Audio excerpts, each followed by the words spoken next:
Okay, we have here another integral from the UNSW 2021 Integration Bee. This is from round 2, problem 2. We have the integral of e to the sine x times cosine squared x minus sine x dx. Just the way this looks, it's making me think that this is actually two functions. If we take the derivative, we'll get our whole integral.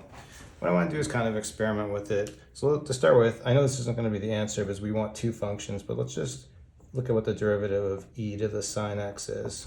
And we'll just need the chain rule. Taking the derivative first, we're going to have just e sine x. Then derivative sine x is going to be cosine x. And so that's not bad. We notice that we get an extra trig function out of this, and we noted to replicate our e sine x. There's no e cosine x in here, it's just e sine x. So I think we're going to want e sine x as one of our terms. Next, let's look what happens if we take sine x times e sine x. Let's take the derivative of this. So we'll use the product rule, so we'll get the derivative of sine x, which is cos x, and then we'll just keep an e sine x, plus then we'll just keep the sine x and take the derivative of our second term, which is going to be e sine x, but then we need the chain rule again, times a cosine x. And now this is closer. Now we got, because if we distributed in this e sine x, we're going to have two terms like that. How do we get this cosine squared? Well, we notice here that when we take the derivative of sine x, we get a cos x. If this was a cos x, then we'd have a cosine squared. In order to do that, what we want to do is let's look at what happens if we take the derivative of cosine x times e sine x. Take the derivative of this first term, so we're going to have a minus sine x times e sine x. Then plus, we keep our cosine x.